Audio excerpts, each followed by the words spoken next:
Well, we bring you Pet Talk with the help of the Nebraska Humane Society. It's not uncommon for dogs to jump on people as a way of greeting them. It's annoying for some. Beyond that, it can be dangerous. In this Pet Talk, how to teach your dog to say hello with all 4 feet on the floor. Wait till the cameras come here. Ah, right there. Kathy Ganane is a pet behavior specialist. Look who we have here today. We've got 2 little puppies. Yes.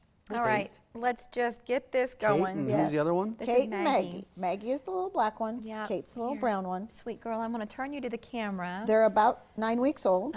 They're little long-haired Chihuahua mixes. Oh my gosh, Kathy. And they're darling.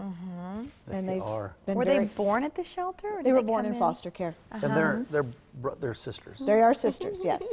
They do not have to go together. They don't have to be adopted together. No, and probably a good idea if they didn't. Why is that? Because they have a tendency then as they get older to bicker more and fight more because they're siblings. They don't, and their identity doesn't get to really develop because one can overpower the other a little bit and become more.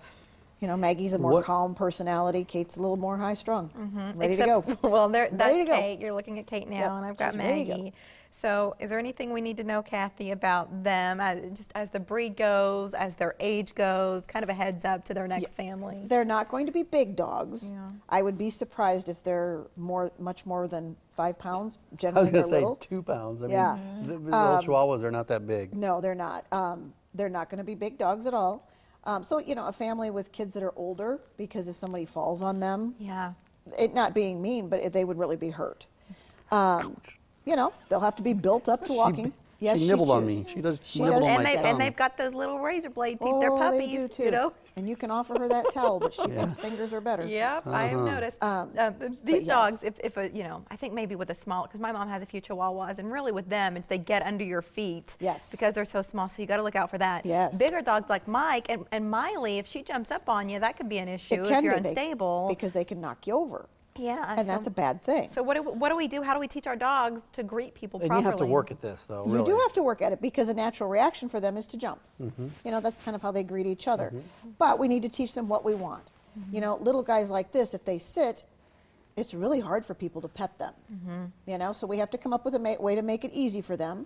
That maybe, you know, whether it's to pick them up or give them a spot to be so they're easy. With a big dog, probably want them to sit, maybe even lie down if it's small children.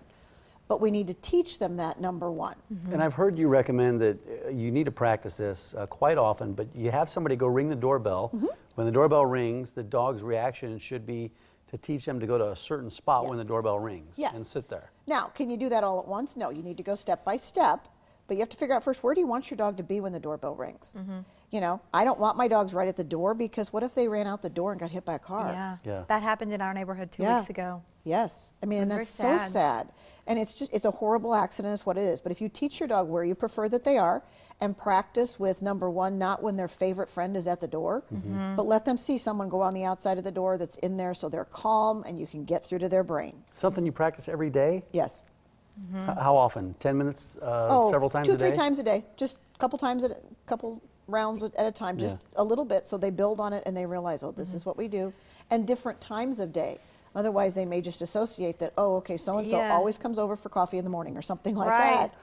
And they get used to it. Okay, I can do it then, but I can't do it any other time during the day. Is that something you teach, too, in one of your classes? We do. We work on that a lot in Home Companion. My producer was telling me to turn the dog around, but she doesn't want to turn around. She wants to nuzzle up into my chest here. Well, Mike, you're just so lovable. Tuck her under your arm a little bit. Sometimes you can kind of turn Maggie her out. wants to eat my jewelry. Yeah, Maggie. So adoption's open at noon. You're welcome to complete paperwork by 11:30 or so. That way you're first in line to meet one of these beautiful little girls and bring her home. Maggie and Kate, thank you. Thank you. Good to see you, Thanks, Kathy. Good to see you, too. Just have jewelry, because Maggie likes to chew on jewelry. It's our best advice. That's true. Yeah, so today is National Junk Food Day, everybody. And I think that's what